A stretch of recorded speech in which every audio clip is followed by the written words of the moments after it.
Welcome to my allotment. It's the beginning of January, in fact it's the first week, so I'm going to be showing you around my allotment. If you've not already subscribed to my channel, if you could please do so, because you'll get lots of helpful hints and tips all throughout the year from my home garden, my allotment and also my home kitchen. Now the sun is shining really brightly, we've actually had a really heavy frost, so the ground's really quite hard at the moment. If you want to take a look over at my rhubarb, it's starting to sprout, and even though there's a bit of frost, I wouldn't worry about it. I wouldn't go snapping it off. I've never done that. If you get a few shoots this time of year, even though it's cold and it could snow, just leave it be and let it do what it needs to do. I've never experienced any of it dying off as a result of this, so I would just leave it be. So, and at the end of the day, we don't know how cold it's going to get. We might or we might not get that much snow. We're in Kent, so it's impossible to tell. So we look at the fruit cage.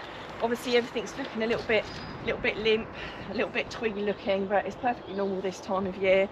All I'd be doing in here is doing a little bit of tidying up, just to get rid of some of the weeds and what have you. But there's no rush. As you can see, my garlics are doing really well here. There's been some people saying, oh, they don't look really great, they look a little bit limp, they look a little bit discoloured. They do sometimes this time of year, and I wouldn't let it concern you. Again, as long as you keep them weed free, that's all you can do. And the great thing about this time of year is you don't get as many weeds growing. So I haven't weeded this for like months, and it's all perfectly good, where I kept it weed free before I did it. I've got my kale under here, and I could pick some of those leaves if I wanted to. Just bear in mind that if it is a little bit frosty, they might be a little bit brittle, so be really careful when you pull stuff off. The same with the chard. You can pull leaves off when it's cold, but just be a little bit more careful that you don't snap anything off. So it's just something to bear in mind. On days like this in January, when it's really, really cold, you kind of have to pick your days to do work, especially digging, because apart from anything else, the ground can be quite hard. So why would you dig on a day when the ground is rock solid? You would dig on a day when it's a little bit warmer to make life easier for yourself. As we move down, my overwintering onions are looking fantastic. Exactly how I would expect them to look, a bit similar to the garlic. They're not doing anything amazing just yet, but they won't come on until more like June, July time anyway. Your overwintering onions don't actually come an awful lot earlier than your main crop that you plant in March. It's just the fact that I use so many as to why I put a few more in, because I'll appreciate having some just a little bit earlier. And you can start digging them as soon as they're big enough to eat. Obviously they're not at the moment, but just see how they grow during the year. I've still got a few beetroots there and a few radishes. At some point I'll probably make an informed decision to dig up the lot and either cook them and pickle them, or cook them and freeze them, or just eat them, because at some point you have to start clearing the ground ready for your new crop. With my leeks, this is something that now you really do start to need to be digging them, no matter what size they are, because if you leave them too long until March, they might start to bolt. And this is something where you have to give a bit of thought to. I've already dug one up this morning to see how hard the ground was. When you're digging stuff up in the cold weather, if it's really, really hard ground, you could snap your vegetables off. It's more likely with things like parsnips that's likely to happen. But I actually lift, although it's quite hard on the surface, I actually put my fork down and I was actually quite surprised. It seems quite hard there. But let me pick one that's not got a great big lump in front of it. Actually, when I pushed my fork down, it wasn't as bad as I thought it was going to be. And I lifted it up, and actually it dropped away, look, quite easily. So even though it's quite firm, the leeks are not too bad to pull out when it's frosty, but your parsnips are really hard to get out if it's hard like today. I'm not even going to attempt my parsnips today, because I think I know what's going to happen, they'll just snap. But these, if you're a little bit careful, you can get them out quite easily. So there we go. I'm going to dig a few more of those later. One of my son's favourite vegetables, leeks, which is why I grow so many.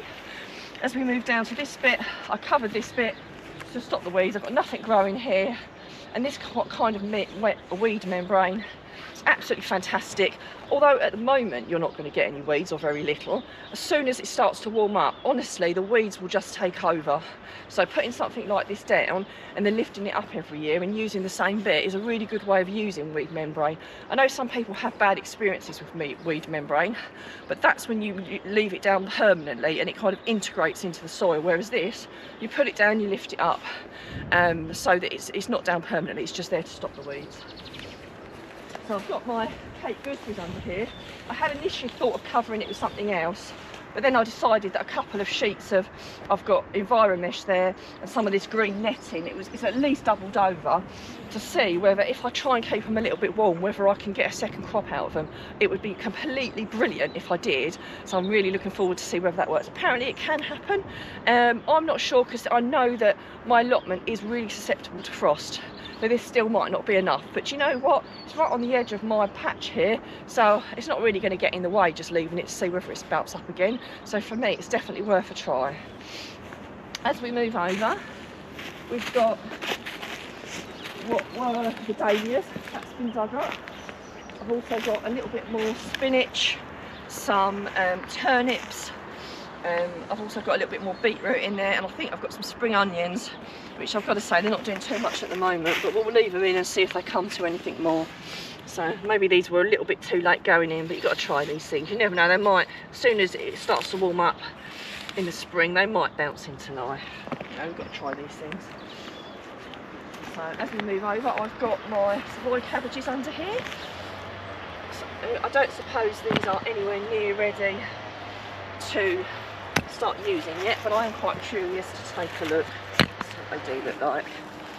Okay, well, they're starting to gradually, look, if you can see, look, they're all starting to, look, form little hearts. So actually I'm quite impressed with that. You know, that's not too bad. I've obviously got more ones. They're a little bit of slug damage, but they're mainly concentrating on the outer leaves, not on the actual main bits. So I'm obviously going to have to keep a bit of an eye on that.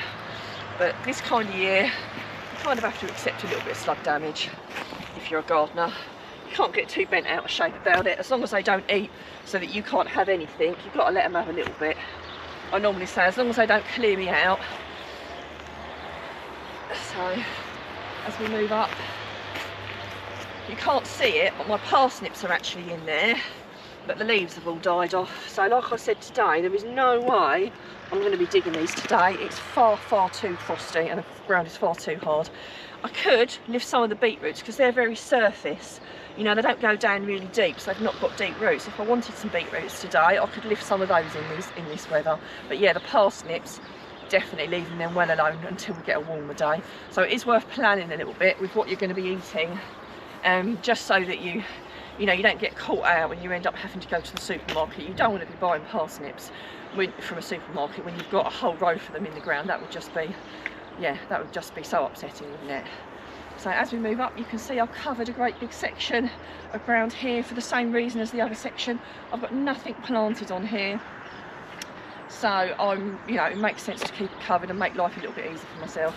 Got a little bit of chicken manure that I bought down from my chickens. At some point I shall be popping that on the allotment, or I'll just chuck it on my composter. But it's a good use of, you know, rather than wasting something like the chicken manure from my chickens, I might as well feed it back into the land and create some free fertiliser for myself. So we move up. I've got my water butt, which I usually put my comfrey in. So that needs to clean out. I don't think I've done it yet. Just have a quick look. No, we haven't. Couldn't remember. So yeah, so that needs to clean out at some point. So that's a job I can be doing this month if I wanted to get that ready for next year. What I do, so I don't waste any of the old fertiliser. I'll pour that on the ground somewhere rather than just waste it, because it makes sense to do that. As we move up, the artichokes are all sprouting. I still need to clear this dead wood out. You know, this is a job I should really try and get on with quite soon. But yeah, as you can see, they're looking a little bit limp, only because it's so cold, but they will pick up.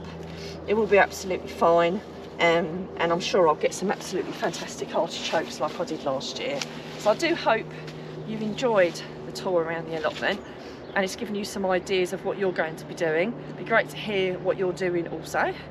And if you've got any questions or queries, as always, please do ask, put them in the comments, and we'll do our best to answer them.